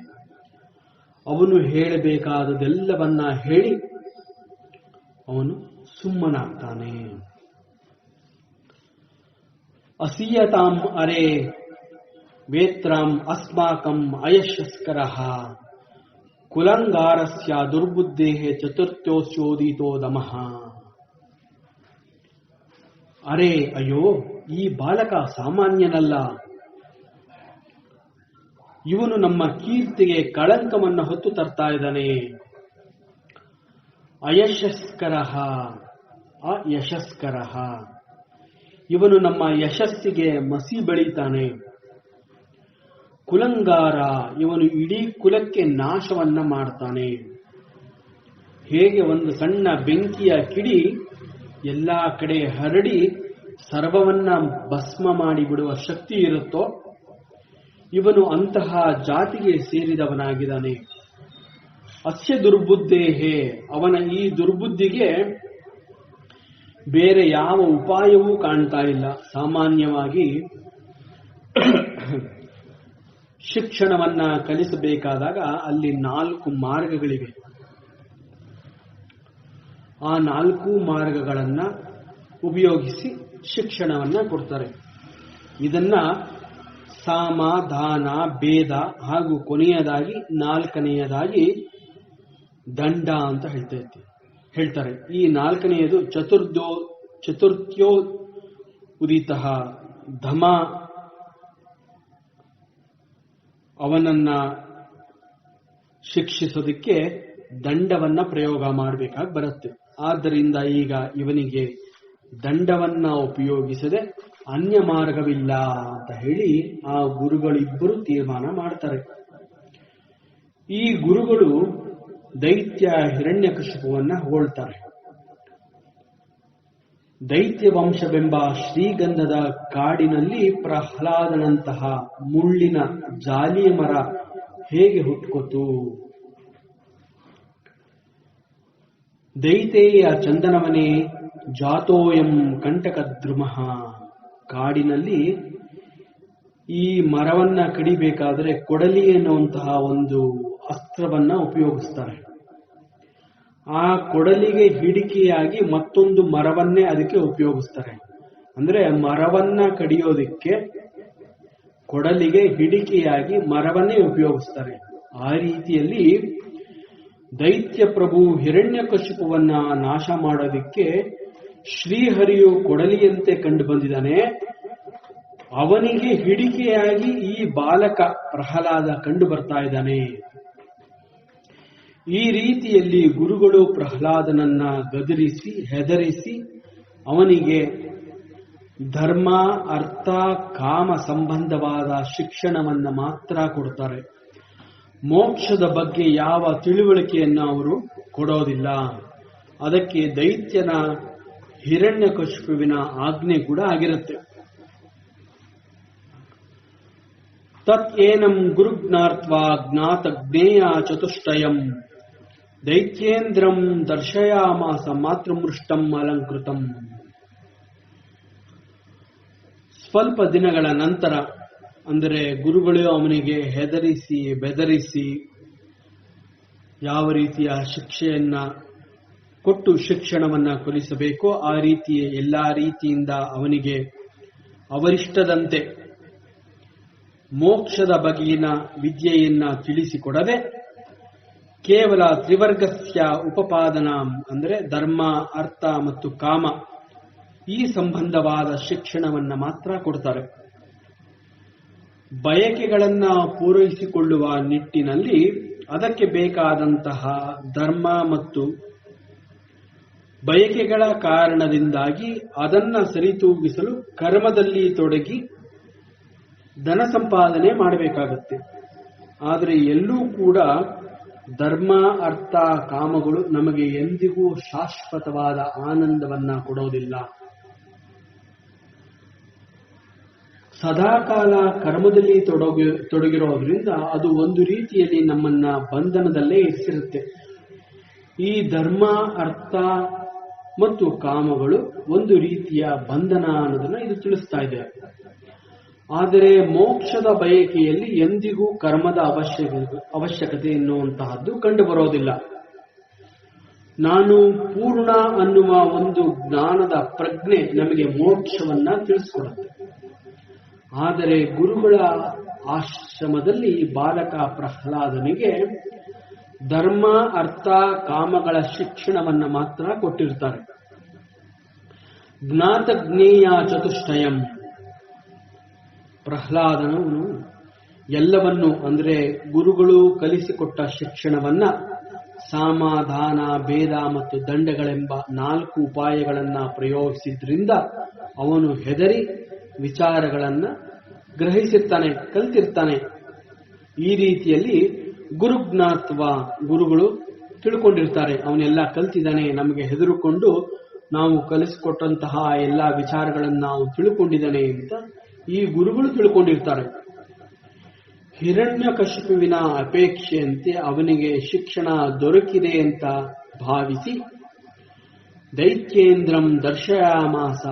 ಹಿರಣ್ಯಕಶಿಪುವಿನ ದರ್ಶನಕ್ಕಾಗಿ ಅವನನ್ನ ಅರಮನೆಗೆ ಕರ್ಕೊಂಡು ಬಂದು ತಾಯಿಯ ಬಳಿ ಅವನನ್ನ ಬಿಡ್ತಾರೆ, ತಾಯಿಗೆ ಅವನನ್ನ ಒಪ್ಪಿಸ್ತಾರೆ. ಮಾತೃಮೃಷ್ಟಾಂ ಅಲಂಕೃತಂ. ತಾಯಿಗೆ ಮಗನನ್ನ ಕಂಡು ಬಹಳ ಸಂತೋಷವಾಗಿ, ಬಹಳ ಪ್ರೀತಿಯಿಂದ ಬಾಲಕ ಪ್ರಹ್ಲಾದ ಅನೇಕ ಸಮಯದ ನಂತರ, ಅನೇಕ ವರ್ಷಗಳ ನಂತರ ಅರಮನೆಗೆ ಬಂದಿರ್ತಾನೆ. ಆದ್ರಿಂದ ಎಷ್ಟೇ ಆದರೂ ಮಾತೃ ಹೃದಯ, ತಾಯಿ ಅವನಿಗೆ ಬಹಳ ಪ್ರೀತಿಯಿಂದ ಸ್ನಾನ, ಅಭ್ಯಂಜನ, ಹೊಸ ಉಡುಗೆ ತೊಡುಗೆಗಳನ್ನ ಅವನಿಗೆ ತೊಡಿಸಿ ಅವನನ್ನ ಅಲಂಕಾರ ಮಾಡಿ, ಸರ್ವಾಲಂಕಾರಗಳನ್ನ ಮಾಡಿ ಮಗನನ್ನ ಸ್ವತಃ ತಾಯಿಯೇ ಹಿರಣ್ಯಕಶಿಪುವಿನ ಬಳಿಗೆ ಕರ್ಕೊಂಡ್ಬರ್ತಾಳೆ. ಹಿರಣ್ಯಕಶಿಪುವಿನ ದರ್ಶನವನ್ನ ಮಾಡಿಸ್ತಾಳೆ. ಪಾದಯೋಹೋ ಪತಿತಂ ಬಾಲಂ ಪ್ರತಿನಂದ್ಯ ಶಿಶಾಸುರಃ ಪರಿಷ್ಪಜ್ಯ ಚಿರಂ ದೋಭ್ಯಾಂ ಪರಮಮಾಪ ನಿರ್ವೃತಿಂ. ಅನೇಕ ಸಮಯದವರೆಗೆ ಪ್ರಹ್ಲಾದನು ಗುರುಗಳ ಆಶ್ರಮದಲ್ಲಿ ಇರ್ತಾನೆ. ಎಷ್ಟೋ ಸಮಯಗಳ ನಂತರ, ಎಷ್ಟೋ ದಿನಗಳ ನಂತರ ಅವನು ತನ್ನ ತಂದೆಯನ್ನ ನೋಡ್ತಾನೆ. ಪಾದಯೋಹೋ ಪತಿತಂ ಬಾಲಂ. ತುಂಬಾ ಭಕ್ತಿ, ಗೌರವ ಮತ್ತು ಪೂಜ್ಯ ಭಾವದಿಂದ ತನ್ನ ತಂದೆಯ ಪಾದಗಳಿಗೆ ಸಾಷ್ಟಾಂಗ ಪ್ರಣಾಮವನ್ನ ಅವನು ಮಾಡ್ತಾನೆ. ಪ್ರತಿನಂದ್ಯ ಶಿಶಾಸುರ. ಮಗನನ್ನ ಕಂಡು ಹಿರಣ್ಯಕಶಿಪುವಿಗೂ ಕೂಡ ಅಷ್ಟೇ ಸಂತೋಷವಾಗತ್ತೆ. ಪರಿಷ್ಪಜ್ಯ ಚರಂ ದೌರ್ಭ್ಯಾಂ. ತನ್ನ ಎರಡೂ ಕೈಗಳಿಂದ ಮಗನನ್ನ ಹಿಡಿದು ಎತ್ಕೊಂಡು ಅವನನ್ನ ಬಹಳ ಹೊತ್ತಿನವರೆಗೆ ಆಲಿಂಗನ ಮಾಡಿಕೊಂಡು ಅವನು ಪರಮಾನಂದವನ್ನ ಅನುಭವಿಸ್ತಾನೆ ಹಿರಣ್ಯಕಶಿಪು.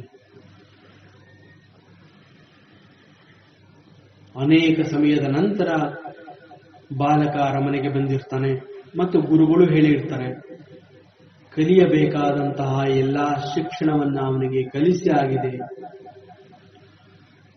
ಅವನೆಲ್ಲವನ್ನ ತಿಳ್ಕೊಂಡಿದ್ದೇನೆ ಅಂತ ಗುರುಗಳು ಹೇಳಿದ್ರಿಂದ ಹಿರಣ್ಯಕಶಿಪು ಬಹಳ ಆನಂದಭರಿತನಾಗ್ತಾನೆ. ಮಗನನ್ನ ಕಂಡು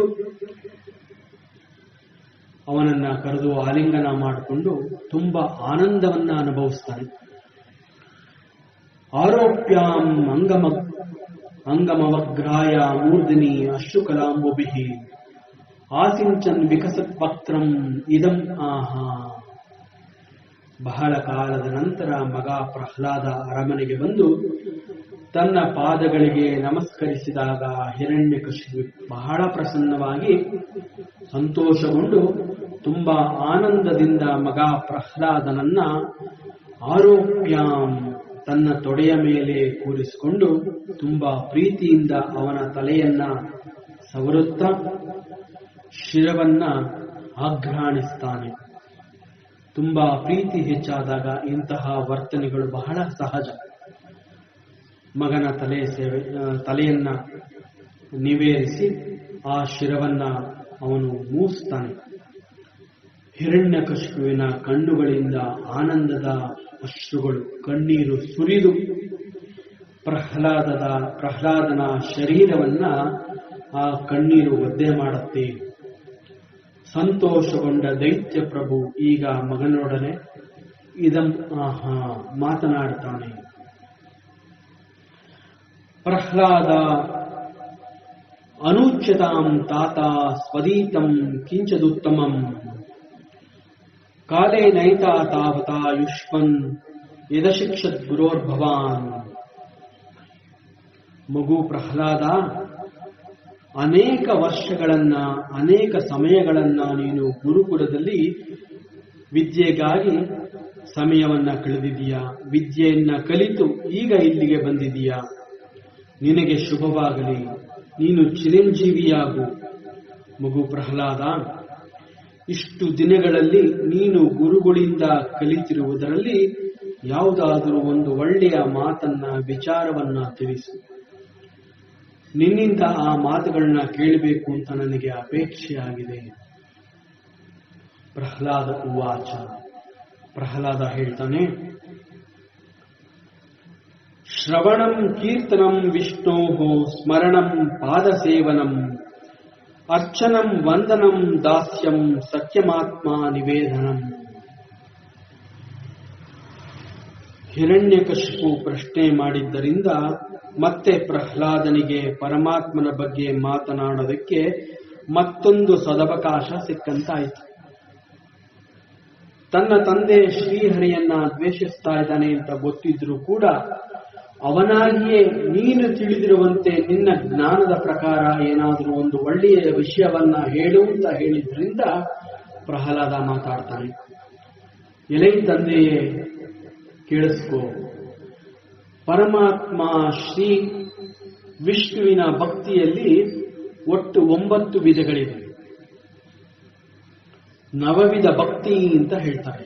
ಈ ನವವಿಧ ಭಕ್ತಿಯನ್ನ ಅವನು ವಿವರಿಸ್ತಾನೆ. ಶ್ರವಣಂ ಭಗವಂತನ ಗುಣವಿಶೇಷ, ಲೀಲಾ ವಿನೋದ ಹಾಗೂ ಅವನ ಅನೇಕ ನಾಮಗಳು, ಇವುಗಳನ್ನ ಕೇಳುವಂತಹದ್ದು. ಕೀರ್ತನಂ ಪರಮಾತ್ಮನನ್ನೇ ಹಾಡಿ ಹೊಗಳಿ ಸ್ತುತಿಸಿ ಭಜನೆ ಮಾಡುವಂತಹದ್ದು, ಕೀರ್ತನೆ ಮಾಡುವಂತಹದ್ದು. ಸ್ಮರಣಂ ಪರಮಾತ್ಮನ ನಾಮರೂಪಾದಿಗಳನ್ನ ಸ್ಮರಣೆಗೆ ತಂದುಕೊಂಡು ಅವನನ್ನೇ ನೆನೆಯುತ್ತಾ ಧ್ಯಾನ ಮಾಡುವಂತಹದ್ದು. ಪಾದ ಸೇವನಂ ಚರಣ ಸೇವೆ ಮಾಡುವಂತಹದ್ದು. ಪರಮಾತ್ಮನ ಪಾದುಕೆಗಳು ನಮ್ಮನ್ನ ಸಂಸಾರ ಸಾಗರದಿಂದ ದಾಟಿಸಿ ಮುಂದೆ ಹೋಗಲು ಮಾರ್ಗವನ್ನ ತೋರಿಸುತ್ತೆ. ಆದ್ರಿಂದ ಚರಣ ಅಥವಾ ಪಾದುಕೆಗಳು ಅಂತಂದ್ರೆ ಅವು ನಮ್ಮನ್ನ ಬಂಧನದಿಂದ ಬಿಡುಗಡೆಗೊಳಿಸುತ್ತೆ. ಆದ್ರಿಂದ ಪರಮಾತ್ಮನ ಪಾದ ಸೇವೆ ಮಾಡಬೇಕು. ಅರ್ಚನಂ ಅರ್ಚನೆ, ಪೂಜೆ, ಅಲಂಕಾರ ಮಾಡಿ ಮನಸ್ಸನ್ನ ಹಗುರ ಮಾಡಿಕೊಳ್ಳುವಂತಹದ್ದು. ವಂದನಂ ಪರಮಾತ್ಮನನ್ನ ವಂದಿಸುವಂತಹದ್ದು, ಪರಮಾತ್ಮನಲ್ಲಿ ಶರಣು ಹೋಗುವಂತಹದ್ದು ಇತ್ಯಾದಿ. ದಾಸ್ಯಂ ಅವನ ದಾಸನಾಗಿ ಅವನ ಎಲ್ಲಾ ಸೇವೆಯನ್ನ ಮಾಡುವಂತಹದ್ದು. ಸಖ್ಯಂ ಅವನಲ್ಲಿ ಸಖ್ಯ ಸಂಬಂಧವನ್ನ, ಸಂಪರ್ಕವನ್ನ ಹೊಂದುವಂತಹದ್ದು. ಆತ್ಮನಿವೇದನಂ ಭಗವಂತನನ್ನ ಕುರಿತು ಸಮರ್ಪಣಾ ಭಾವದಿಂದ ನಾನು ಎಂಬುದನ್ನ ಬಿಟ್ಟುಕೊಟ್ಟು ಈ 9 ರೀತಿಯ ಭಕ್ತಿಯನ್ನ ಮಾಡುವಂತಹದ್ದು. ಇದನ್ನ ನಾನು ಇಷ್ಟು ಸಮಯದವರೆಗೆ ಅಧ್ಯಯನ ಮಾಡಿರೋದ್ರಲ್ಲಿ ಬಹಳ ಉತ್ತಮವಾದದ್ದು ಇದು ಅನ್ನುವುದನ್ನ ನಾನು ತಿಳ್ಕೊಂಡಿದ್ದೀನಿ. ಇಲ್ಲಿ ಸಂದರ್ಭ ಹೇಗಿದೆ ಅಂತಂದ್ರೆ, ಹಿರಣ್ಯಕಶಿಪು ಶ್ರೀಹರಿಯನ್ನ, ವಿಷ್ಣುವನ್ನ ಪರಮಾತ್ಮ ಅಂತ ಒಪ್ಕೋತಾ ಇಲ್ಲ. ಅವನು ನನ್ನ ಪ್ರೀತಿಯ ತಮ್ಮ ಹಿರಣ್ಯಾಕ್ಷನನ್ನ ಬೇರೊಂದು ರೂಪದಿಂದ ಬಂದು ಹತ್ಯೆ ಮಾಡಿದಾನೆ. ಆದ್ದರಿಂದ ಅವನು ಎಂದಿಗೂ ನನ್ನ ಪರಮಾತ್ಮನಲ್ಲ, ಅವನು ಎಂದೆಂದಿಗೂ ನನ್ನ ದ್ವೇಷಿ ಅಂತ ಅವನು ತಿಳ್ಕೊಂಡಿರ್ತಾನೆ. ಅಂತಹ ಹಿರಣ್ಯಕಶಿಪುವಿಗೆ ಪ್ರಹ್ಲಾದ ವಿಷ್ಣುವಿನ ಭಕ್ತಿಯನ್ನ 9 ವಿವಿಧ ರೀತಿಗಳಿಂದ ಪೂಜಿಸಿ ಆರಾಧಿಸಿ ಭಕ್ತಿ ಮಾಡಬೇಕು. ಅದನ್ನ ನಾನು ಗುರುಕುಲದಲ್ಲಿ ಕಲಿತಿದ್ದು ಅಂತ ಹೇಳ್ತಾ ಇದ್ದಾನೆ. ಪ್ರಹ್ಲಾದ ವಿಷ್ಣುವಿನ ಬಗ್ಗೆ ಹೇಳಿದ ಈ ಮಾತುಗಳನ್ನ ಕೇಳಿದಾಗ ಹಿರಣ್ಯಕಶಿಪು ತುಂಬಾ ಕೋಪಗೊಳ್ತಾನೆ. ಕ್ರೋಧದಿಂದ ಅವನ ಪ್ರಸ್ಫುರಿತ ಅದರಹ, ಅವನ ತುಟಿಗಳು ಅದರತೊಡಗತ್ತೆ. ಗುರುಪುತ್ರಂ ಉವಾಚೇದಂ ಅವನ ಜೊತೆಯಲ್ಲಿಯೇ ಬಂದಿದ್ದ ಗುರುಪುತ್ರರು ಅಂದ್ರೆ ಶುಕ್ರಾಚಾರ್ಯರ ಪುತ್ರರುಗಳಾದ ಷಂಡ ಅಮರ್ಕರಲ್ಲಿ ಅವನು ಈ ರೀತಿ ಹೇಳ್ತಾನೆ. ಬ್ರಹ್ಮ ಬಂಧೋ ಕಿಮೇ ತತ್ತೆ ವಿಪಕ್ಷಂ ಶ್ರೇಯತಾ ಸತ ಅಸಾರಾಂ ಗ್ರಾಹಿತೋ ಬಾಲೋ ಮಾಂ ಅನ್ಯದೃತ್ಯ ದುರ್ಮಥೆ. ದುರ್ಮಥೆ, ಎಲೈ ದುರ್ಬುದ್ಧಿಯುಳ್ಳವನೇ, ಬ್ರಹ್ಮಬಂಧೋ, ಬ್ರಹ್ಮ ಪಕ್ಷಪಾತಿಯಾದವನೇ, ನೀನು ನನ್ನ ಮಾತನ್ನ ಲೆಕ್ಕಿಸದೆ ಈ ನನ್ನ ಬಾಲಕ ಪ್ರಹ್ಲಾದನಿಗೆ ನಿಸ್ಸಾರವಾದ ಶಿಕ್ಷಣವನ್ನ ಕೊಟ್ಟಿದ್ದೀಯಾ. ಇಲ್ಲಿ ಗುರುಪುತ್ರರಲ್ಲಿ ಯಾರೋ ಒಬ್ಬರು ಬಂದಿದ್ದಾರೆ ಅಂತ ಕಾಣುತ್ತೆ. ಆದ್ರಿಂದ ಏಕವಚನ ರೂಪವಾಗಿ ಇಲ್ಲಿ ಕಂಡು ಬರ್ತಾ ಇದೆ. ಇವೆಲ್ಲವನ್ನ ನೋಡಿದ್ರೆ ನೀನು ನನ್ನ ಶತ್ರುವಿನ ಆಶ್ರಯವನ್ನ ಪಡೆದಿದೀಯಾ ಅಂತ ತಿಳ್ಕೊಂಡಿದ್ದೀನಿ. ನೀನು ನನಗೆ ಮೋಸವನ್ನ ಮಾಡಿದೀಯಾ. ನಿನ್ನನ್ನ ನಂಬಿ ಆಶ್ರಮದಲ್ಲಿ ಮಗುವನ್ನ ಶಿಕ್ಷಣಕ್ಕಾಗಿ ಬಿಟ್ಟರೆ ನೀನು ಶಿಕ್ಷಣವನ್ನ ಸರಿಯಾಗಿ ಕೊಟ್ಟಿಲ್ಲ. ಮುಂದಿನಿಂದ ಒಳ್ಳೆಯ ಸ್ನೇಹಿತರಂತೆ ವರ್ತಿಸಿ ನನಗೆ ಕಾಣದಂತೆ ಹಿಂದಿನಿಂದ ನನಗೆ ವೈರಿಯಂತೆ ನನಗೆ ವಿರೋಧವನ್ನೇ ಮಾಡಿದೀಯಾ. ನನ್ನ ಬೆನ್ನ ಹಿಂದೆ ಮಾಡಿದಂತಹ ಈ ಪಾಪ ನನಗೆ ಈಗ ಗೊತ್ತಾಯಿತು. ಮರೆಯಲ್ಲಿ ಮಾಡಿದ ಪಾಪ ಸಮಯ ಬಂದಾಗ ರೋಗದ ರೂಪದಲ್ಲಿ ಪ್ರಕಟಗೊಂಡು ಬಯಲಾಗುವಂತೆ ನಿಮ್ಮಗಳ ಕಪಟತನ ಈಗ ಬಹಿರಂಗವಾಯಿತು. ಹಿರಣ್ಯಕಶಿಪುವಿನ ಕೋಪವೆಲ್ಲವೂ ಈಗ ಗುರುಪುತ್ರರ ಮೇಲೆಯೇ ಕಂಡುಬಂತು. ಇದರಲ್ಲಿ ಬಾಲಕನ ಪ್ರಹ್ಲಾದನ ತಪ್ಪು ಕಾಣ್ತಾ ಇಲ್ಲ. ತಪ್ಪು ಮಾಡಿರುವಂತಹದ್ದು ನೀವುಗಳು ಮಾತ್ರ ಅಂತ ಹೇಳಿ ಗುರುಪುತ್ರರನ್ನ ಅವನು ನಿಂದನೆ ಮಾಡಿ ಹಿರಣ್ಯಕಶಿಪುವಿನ ಕೋಪಭರಿತ ಮಾತುಗಳನ್ನ ಕೇಳಿ ಗುರುಪುತ್ರರು ಈಗ ಮಾತನಾಡ್ತಾರೆ. ನಮತ್ ಪ್ರಣೀತಂ ನ ಪರಪ್ರಣೀತಂ ಸುತೋ ವದತ್ಯೇಷ ತವೇಂದ್ರ ಶತ್ರೋ ನೈಸರ್ಗಿಕೀಯಂ ಮತಿರಸ್ಯ ರಾಜನ್ ನಿಯಚ್ಚ ಮನ್ಯುಂ ಕದದಾಹ ಸ್ಮ ಮಾನಾಹ. ಗುರುಪುತ್ರರು ಹಿರಣ್ಯಕಶಿಪುವನ್ನ ಕುರಿತು ಎಲೈ ಇಂದ್ರಶತ್ರುವೇ ಅಂತ ಕರೀತಾ ಇದ್ದಾರೆ. ಸಮಸ್ತ ದೇವತೆಗಳಿಗೂ ಭಯವನ್ನ ಹುಟ್ಟಿಸಿ ಶ್ರೀಹರಿಯನ್ನು ಕೂಡ ದ್ವೇಷಿಸ್ತಾ ಇರ್ತಾನೆ. ಆದ್ರಿಂದ ಅವನನ್ನ ಇಂದ್ರಶತ್ರು ಅಂತ ಕರೆದು, ರಾಜನೇ ನಿನ್ನ ಕೋಪವನ್ನ ಶಾಂತಗೊಳಿಸಿಕೋ. ನೇಚ್ಛ ಮನ್ಯುಂ ಕದತಾಹ ಸ್ಮ ಮಾನಾಹ. ವ್ಯರ್ಥವಾಗಿ ನಮ್ಮ ಮೇಲೆ ದೋಷದ ಆರೋಪವನ್ನ ಮಾಡಬೇಡಿ. ನಾವು ಅಂತಹ ಕೆಲಸವನ್ನ ಮಾಡಿಲ್ಲ. ಸುತೋ ವದತ್ಯೇಷ, ನಿನ್ನ ಮಗ ಪ್ರಹ್ಲಾದ ಇಲ್ಲಿ ಹೇಳ್ತಾ ಇರುವಂತಹ ವಿಚಾರಗಳನ್ನ ನಾವು ಹೇಳಿಕೊಟ್ಟಿಲ್ಲ. ನಮತ್ ಪ್ರಣೀತಂ ಹಾಗೂ ನ ಪರಪ್ರಣೀತಂ, ಗುರುಕುಲದಲ್ಲಿ ಮತ್ತೆ ಬೇರೆ ಯಾರೂ ಕೂಡ ಅವನಿಗೆ ಈ ವಿಚಾರವನ್ನ ಕಲಿಸಿಲ್ಲ. ನೈಸರ್ಗಿಕೀಯಂ ಮತಿ ಅಸ್ಯಃ, ಇದು ಅವನಿಗೆ ಜನ್ಮದಿಂದಲೇ ಅಂತಂದ್ರೆ ಅವನ ಹುಟ್ಟಿನಿಂದಲೇ ಅವನ ಸ್ವಭಾವವಾಗಿ ಅವನಿಗೆ ಈ ತಿಳುವಳಿಕೆ ಬಂದಿದೆ ಅಂತ ಕಾಣ್ತಾ ಇದೆ.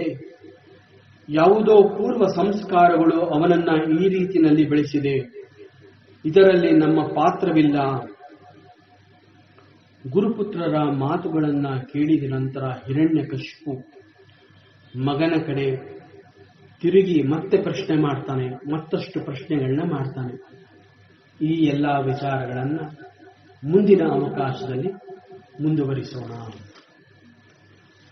ಓಂ ಪೂರ್ಣಮದಃ ಪೂರ್ಣಮಿದಂ ಪೂರ್ಣಾತ್ ಪೂರ್ಣಮುದಚ್ಯತೆ ಪೂರ್ಣಸ್ಯ ಪೂರ್ಣಮಾದಾಯ ಪೂರ್ಣಮೇವಾವಶಿಷ್ಯತೆ.